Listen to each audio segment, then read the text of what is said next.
Bismillahirrohmanirrohim. Assalomu alaykum Qur'on o'rganuvchilar. Qur'on o'qish darslarimizni davom etamiz. Bugun darsimizning 11-qismi. Demak, darsni boshladik. O'tgan darsda sod harfini o'tgandik. Harfni takrorlaymiz. Sod harfi yo'g'on harflardan hisoblanadi.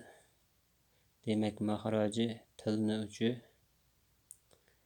pastki oldi tishning uchiga tekkan holatda chiqadi. So, si, su, as, sum, sif, fas, sorof, sober, besor, qosob, nasoro, yansuru, istaysoro, yastaysiru, safar, sofer, safar, sofer, sayfu, soyfu, intasaba, intasoba. Yangi harf o'tamiz. Birinchi harfimiz to harfi. O'zbek tilida bunga o'xshash tovush yo'q. To harfi yo'g'on harflardan hisoblanadi. To harfining maxraji tilni uchi oldingi tepa tishlarning milkiga tekkan holatda chiqadi. To yo'g'on harflarni barchasini talaffuz qilayotganda og'iz to'lib, iyaklar ozroq pastga tortilib aytiladi. To, ti, tu, apu, tol, toy, shapu, bapu. Bu harflar qalqala bo'lyapti. Qalqala harflardan hisoblanadi. Tajvid darslarida qalqala harflarni o'rganamiz. Qotu, faqotu, baton, tolab, torof, tuhru, tiflu, mator, matuhlab, masqatu, mawtin, marbitu, istabaru, yastabiru, istawtana, yastawtinu, taraf, taraf, sabtu, sabtu,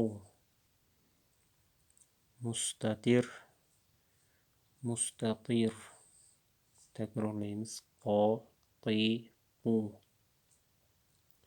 atu, tol, toy, shatu, batu, qotu, faqotu, baton, tolab, torof, tuhru, tiflu, mator, mathlab, masqatu, mawtin, marbitu, istabaru, yastabiru, istawtana, yastawtinu, taraf, torof. Demak, to harfi yo'g'on harflardan va maxraji tilni uchi oldingi tepa tishlarni tanglayga tekkan holda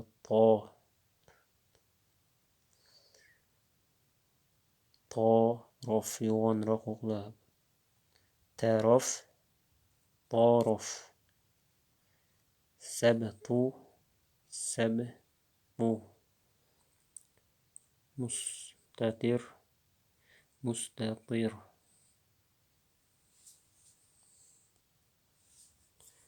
Bugungi ikkinchi harfimiz bu jim harfi. Jim harfi o'zbek tilidagi j tovushi kabi aytiladi. J, ji, ju, aji, jam, jar. Bu jim harfi ham qalqali harflardan hisoblanadi. Jin, jab, jul, jabal, jamal, ajru, fajru, jawhar, jawrob, tajawrob, yatajawrobu, istajlaba, yastajlibu. Takrorlaymiz. J, ji, ju, aji, jam, jar, jin, jab, jul, jabal, jamal, ajru, fajru, jawhar, jawrob, tajawrob, yatajawrobu, istajlaba, yastajlibu. Bugungi darsimizni shu yerda yakunlaymiz. Keyingi darsda ko'rishguncha